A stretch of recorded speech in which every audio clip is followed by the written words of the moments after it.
Se tu quiser aproveitar esse tempo aí, 2 minutos. Tá bom. Bom, deixa eu dizer o seguinte. Primeiro, nós temos um código florestal. Vamos partir desse ponto. Do que é desmatamento ilegal, do que é desmatamento legal, do que é supressão de vegetação autorizada mediante uma lei e que se houver alguém fazendo algo fora da lei, porque primeiro, há uma regra. Aquilo que precisa ser preservado nas propriedades, as áreas de preservação permanente, as reservas legais, elas são intocáveis. E isso é um ponto que ninguém discute e ninguém mexe. E foi a bancada do agro, uma das principais articuladoras para a gente ter um código florestal como nós temos hoje. A lei ambiental mais restritiva do mundo e que a gente segue aqui no Brasil. Se tem algum desmatamento ilegal aqui relacionado à Mata Atlântica, eu acho que nós aqui todos aqui só temos uma missão: ligar para a polícia imediatamente e poder apontar quais são esses criminosos e onde estão e por que eles têm feito isso. Então eu sou um parceiro seu, pode usar inclusive o meu telefone, o meu CPF para fazer essa denúncia. Nenhum de nós aqui tem compromisso com a legalidade, Jones. O agro brasileiro tem um compromisso com a verdade e com a produtividade. Essa é a nossa missão. Nós estamos buscando, obviamente, competir, estamos buscando competir. Quando um francês, eu estava dizendo agora há pouco, ele percebe que ele não consegue colocar na prateleira do supermercado dele um frango com a mesma qualidade e preço que nós aqui no Brasil consumimos, ele realmente se desespera. Ele começa a alimentar narrativas mundo afora como se nós fôssemos perigosos, como se nós fôssemos sujos, e o que de fato nós não somos. Eu queria que a gente pudesse retornar e dizer o seguinte: partindo do ponto que a gente gera emprego, que a gente tem alimento suficiente, em quantidade e qualidade suficiente no Brasil, os números mostram isso, os nossos números são surpreendentes. Você de fato não acredita que o agro sustenta o Brasil? 5 minutos, Jones. Eu peço desculpas pela minha expressão, porque eu fiquei um pouco chocado agora. Assim, partindo do pressuposto que a gente tem alimentos em quantidade suficiente. Veja, deputado, eu acabei de dar o dado do IBGE que 1 a cada 4 mineiros tem algum grau de insegurança alimentar. No meu estado, Pernambuco, que é um pouco menor, 10 milhões de habitantes, 1 a cada 5 pernambucanos tem insegurança alimentar, só que o grau de insegurança alimentar moderada e grave é maior do que em Minas Gerais. A gente tem fome no Brasil, deputado. Inclusive, durante o governo Bolsonaro, o número de pessoas passando fome com insegurança alimentar grave ou moderada foi para mais de 30 milhões. Né? Se você for colocar insegurança alimentar no geral, a gente está falando de mais de 50 milhões de brasileiros. A gente tem fome no Brasil. A gente tem muita fome no Brasil. E aí a gente diferencia o conceito de fome endêmica para o conceito de fome epidêmica, né? O conceito de fome epidêmica é aquela fome que a pessoa não tem os nutrientes, as calorias para se manter vivo, para reproduzir biológica. A fome endêmica é quando você não tem condições de maneira sistemática de consumir os nutrientes necessários para uma vida saudável. Quando você não consegue consumir o número de proteínas diárias recomendados, o número de vitaminas e etc, etc. Veja, o Brasil é um dos maiores produtores do mundo de café, ao lado de países como Colômbia e Vietnã. O café tá uma fortuna, deputado. O Brasil é um dos maiores produtores de ovos do mundo. A bandeja de ovo tá uma fortuna, deputado. O Brasil, historicamente, inclusive a partir da sua própria identidade cultural, está diretamente ligada ao feijão, né? Já que a feijoada é uma das comidas típicas do Brasil e muito ligada à identidade afro-brasileira, né? O preço do feijão tá uma fortuna, deputado. Como é que a gente não tem um problema de abastecimento? E aí, na pergunta anterior, você falou que isso era só um problema de renda. Veja, deputado, você é engenheiro agrônomo, né? Então você estudou economia, você estudou estatística, você sabe o que é elasticidade de renda. É claro que a renda da pessoa que comprava um saquinho de café por R$7 e depois o preço pipocou e vai para 30, é claro que a renda da pessoa não vai acompanhar. Então não é um problema de renda, é um problema de oferta. Porque o valor do produto, em poucos meses, triplicou, quadruplicou, quintuplicou.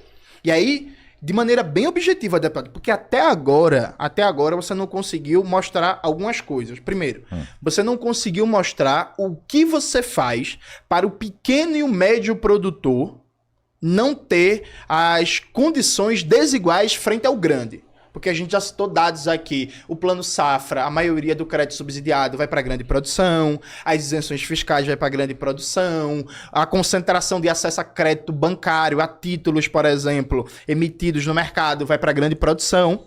Então você até agora não conseguiu mostrar o apoio à pequena produção. Isso por um lado. Por outro lado, deputado, de maneira concreta e objetiva, uma das medidas fundamentais para a gente garantir o abastecimento do mercado interno e evitar coisas como essa disparada do preço do café é regular as exportações. Só pode exportar a partir do abastecimento do mercado interno, inclusive voltar com tudo à política de estoques reguladores, que o Temer desmontou, O Bolsonaro desmontou e o Lula não retomou. Então vamos lá. Então, de maneira bem concreta e objetiva, deputado, você defende uma política de segurança alimentar em que as exportações estão condicionadas à garantia do abastecimento do mercado interno, que é o que praticamente todos os países desenvolvidos do mundo fazem.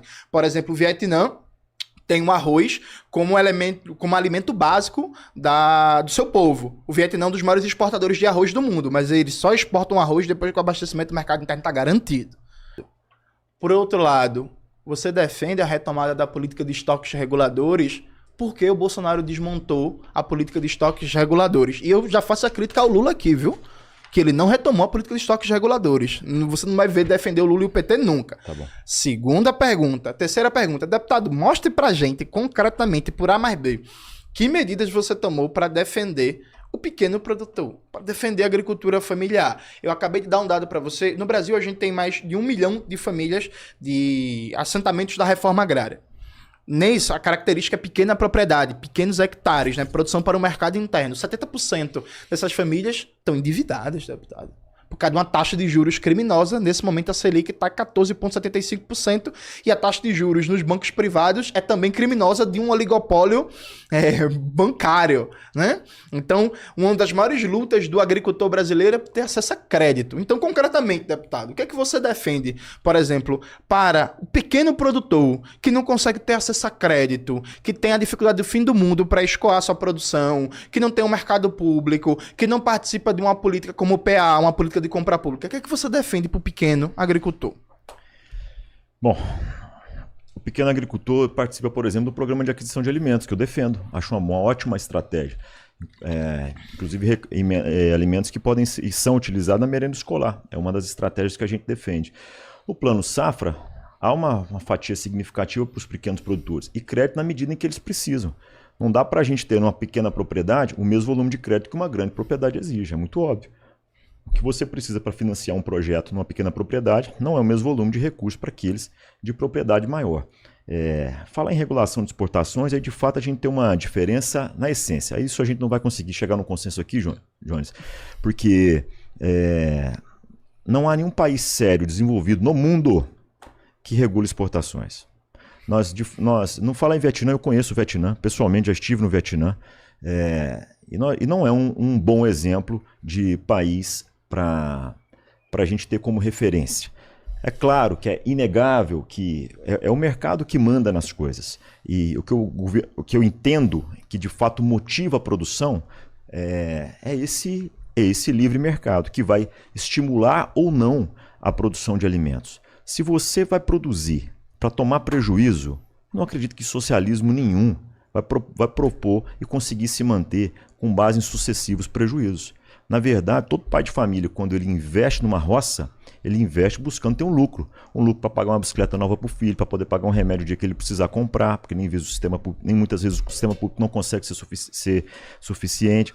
Enfim, aí é uma questão de fato na essência. Mas o que eu defendo e o que eu já fiz? Eu defendo, João, uma economia estável e responsável. Sem uma economia responsável, nós vamos ter juros de 15%, quanto no governo passado, sem olhar no retrovisor, porque queria evitar falar sobre isso, nós tivemos juros de 2% ao ano aqui no Brasil. Quando eu defendo uma política séria, isso reverte em juros, reverte em economia, reverte em dólar mais barato, o que de fato muda toda uma cadeia produtiva no mundo todo, inclusive no Brasil, né? Gente, esse para mim é o ponto alto do debate. O deputado ele foi confrontado diretamente o que fazer para não deixar que o preço dos alimentos explodam a partir de choques de oferta. Porque o Vietnã, repetindo o exemplo, é um dos maiores produtores de café do mundo. O Vietnã teve vários problemas climáticos, a produção de café, uma parte dela significativa, entrou em colapso. Isso faz com que aumente no mercado mundial o preço do café. Isso aumenta a demanda pelo café brasileiro. É mais lucrativo para o produtor do café exportar do que colocar para o mercado interno, reduzindo a demanda, aliás, reduzindo a oferta de café no mercado interno brasileiro, o preço sobe. Eu acabei de perguntar para o deputado Zé Vitor o que fazer para evitar isso. O deputado, com todo respeito, você mentiu, porque todos os países da OCDE regulam as exportações de alimentos de bens considerados estratégicos com políticas no âmbito de segurança alimentar. Então não existe nenhum país da OCDE, a OCDE é a organização que reúne os países mais desenvolvidos e ricos do mundo, que deixe, por exemplo, os alimentos básicos do consumo do seu povo ao sabor da oferta e da procura do mercado. Jones, vou dar uma paradinha, que é o seguinte, por favor. É porque você fala que o deputado mentiu. E eu, de verdade, como o nível tá muito bacana e ninguém até agora tratou dessa forma, às vezes ele não conhece a informação. Só pra, você entendeu, não ficar tão áspero. Eu entendo a sua postura, você pode seguir. Mas para não colocar taxações desse tipo, entendeu? Não, então, tudo bem. Ele é muito do agro, Roberto, velho. volta aí. Muito do agro, velho. Não, é verdade. Trava o tempo. Beleza, você pode contrapor, mas é porque não tá tendo ofensa pessoal. Não, mas isso não é ofensa. Dizer que uma informação é mentirosa não é ofensa. A ofensa é você chegar e dizer que ele é mentiroso. Dizer então que desculpa. Ele mentiu sobre uma informação não é ofensa, é um dado objetivo. Se você diz assim, o campeão de 87 é o Flamengo, e eu digo, não, isso é mentira, é o Sport, isso não é te chamar de mentiroso, é só dizer a verdade. Entendeu? Mas foi o esporte. Claro que sim. Mas posso continuar? Perfeito. Rapaz, então você me desculpa. Ofensa é você interromper no meio de uma explicação dessa, meu irmão. Pelo amor de Deus. Aqui, entendeu? Galera, dá o like aí. Vamos lá? Pode soltar aqui. Vamos lá. Então, Desculpa, meu irmão. Sem problema. Desculpa. Então, vamos lá. Isso não é verdade. Todos os países adotam políticas de segurança alimentar e regulam-se suas exportações. Inclusive, há várias formas de fazer isso. Os Estados Unidos, por exemplo, faz uma política de estoques reguladores que o Brasil hoje não tem. Os Estados Unidos tem uma política de estoques reguladores muito mais forte que o Brasil. Aí o deputado chega e fala assim, é o mercado que manda. Então, peraí. Vamos lá. Então, se o mercado quiser lucrar basicamente a partir de exportação e deixar descoberto o mercado interno, que é o que já acontece com café, é o que acontece com ovos, é o que acontece com papel, deputado. O preço do papel subiu 40% entre 2022 e 2023, enquanto as exportações de celulose no Brasil batem recorde. Sabe? Então descobre o mercado interno, aumenta a inflação, encarece o custo de vida, faz com que as famílias tenham cada vez mais dificuldade de fazer a feira, e pra você tá tudo bem, porque o mercado é que manda, e se o mercado quiser, é isso que vai acontecer, pronto e acabou? 5 minutos, é. Bom, vamos lá. Primeiro, não tá tudo bem, Johnny. Nós não temos uma política econômica saudável no Brasil. Você ter juros de 15% ao ano não tá tudo bem.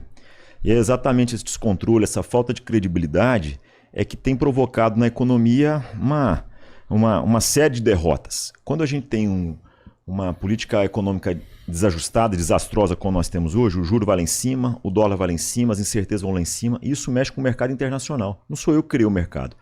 E nem sou eu nem você que vão impedir o mercado de existir. A lei da oferta e da procura ela existe desde sempre. Nenhum sorveteiro vai produzir mais picolé do que ele tem capacidade de vender. E nenhum de nós aqui, em sã consciência, vai produzir mandioca, farinha de mandioca, arroz, feijão, qualquer coisa que seja, se não tiver quem comprar.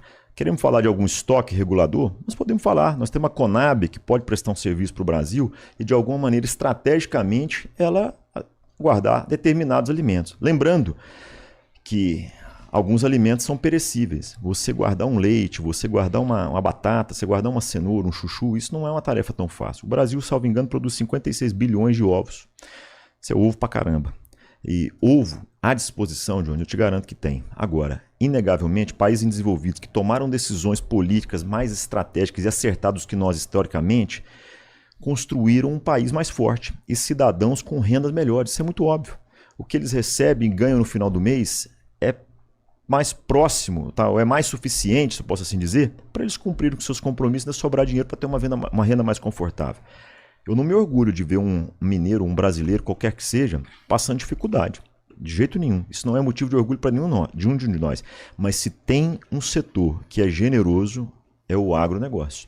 É o agro, como eu disse, que tem gerado oportunidades. É o agro que tem, de fato, produzido alimentos. De ovo a soja. Se a gente tem uma briga contra a soja, porque soja, essencialmente, é um produto utilizado pouco para a alimentação humana, mas muito para a alimentação animal, e aí é estratégico para o Brasil, sim, exportar e ganhar mercado, inclusive ajuda a nossa balança comercial, nos mantém de pé, mantém dólar em dia, e tudo isso nos faz ser competitivo mundo afora. Não dá para a gente achar que um modelo de subsistência é o que vai garantir de mais de 200 milhões de brasileiros tenham condição de viver bem. Não é assim.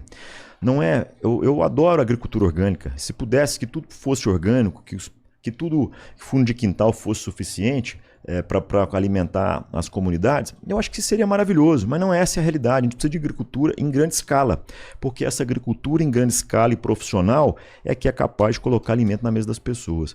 É para colocar o arroz, o feijão, é para colocar a batata, para colocar a couve, tudo isso é parte do agro. O produtor de couve, o produtor de cebolinha, o produtor de carne, o produtor de frango, de galinha caipira, tudo isso é agro. Na minha cabeça, na minha vida, para quem mora no interior como eu moro, entende que tudo isso é agro. A gente não separa. A gente só separa isso quando a gente tem algum objetivo estratégico ou eleitoreiro. Não tem outra função, porque todo mundo está no mesmo barco. E quando a gente está no mesmo barco, respondendo a sua pergunta, como é que eu defendo isso? Eu volto a dizer, eu defendo uma economia equilibrada. Eu defendo com bom senso, tento coerência. Vez ou outra eu posso me arrepender de um voto. Pode acontecer, mas na essência, historicamente, eu me orgulho de praticamente tudo que fiz lá. Porque eu tomo uma decisão não baseada se a minha cor do partido é amarela, se é azul, se é verde, se é vermelha, embora a minha não seja. Mas eu tento ser coerente. E o que eu defendo é um país equilibrado. Deixa eu insistir nisso daqui, porque isso é que tem nos diferenciado aqui. O que você enxerga para o mundo não é o que eu enxergo.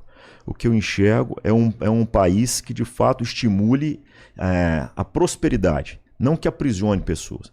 Eu defendo um país que, pela economia, possa tomar decisões acertadas e permitir que as pessoas sejam livres para empreender, livres para ter cada vez melhor condição de vida. E eu não acho que é com tanta regulação, com tanta participação do Estado, com tanta interferência do Estado, é que as pessoas conseguem alcançar essa prosperidade. Eu não quero ver nenhum pai de família em dificuldade. Eu tenho 2 filhos lá, 2 cruzeirenses, por sinal. Acostumado com vitórias, assim, inclusive. Mas eu quero ver esses 2, cara, de fato, num mundo melhor do que nós temos hoje. Me preocupa muito algumas decisões do governo atual, do passado também, mas em especial do governo atual, que tem tomado atitudes erradas e, de fato, tem prejudicado a vida do brasileiro. Volto a dizer, eu não sei quanto tempo mais a gente tem, mas alimento tem. E vai ter o tanto que precisar, porque o agro está pronto para produzir, está disposto a produzir. Agora, renda é uma discussão muito maior. E o que falta no Brasil, de fato, é renda. Sua réplica, Jones. 2 minutos, Jones. Vamos lá. O deputado não respondeu o que ele defende para as 1 milhão de famílias assentadas da reforma agrária que, por exemplo, têm uma dificuldade gigantesca de acesso a crédito e 70% delas estão endividadas. Deputado, não é verdade correlacionar a suposta responsabilidade fiscal com o custo do crédito. São coisas diferentes, isso não tem relação com as contas fiscais e o custo do crédito na ponta. Tanto é assim, inclusive, que o governo atua fazendo crédito subsidiado. O deputado falou assim, tem muita participação no Estado, não defende mais. Mas é engraçado, é para subsidiar crédito para o agronegócio, para subsidiar o agronegócio importar máquinas, equipamentos, fertilizantes e tal, aí tem participação ativa do Estado. E o mais importante, deputado, o que diferencia a gente é que a gente tem visões objetivamente diferentes sobre soberania nacional brasileira, porque quando chega no ponto importante para debater soberania e as condições do nosso povo, mas que entra em choque com os interesses do agronegócio, você escapa. Por exemplo, reparem, o deputado José Vitor, ele simplesmente não respondeu o que fazer para evitar choques de oferta. Então é assim, o preço do ovo no Brasil é X. Aí aparece um caso de gripe aviária nos Estados Unidos. Aí num período de 3 semanas o preço do ovo triplica. Qual é a proposta do deputado? Nenhuma. Nenhuma. Eu insisti, eu tô falando do tema pela 3ª vez. E aí, deputado, talvez na 4ª você consiga responder, mas você não deu uma resposta. Aí o deputado fala assim, uma política de estoques reguladores eu até defendo. Deputado, eu tenho todos os seus projetos de lei aqui, você não fez nada em relação à recomposição dos estoques reguladores da Conab.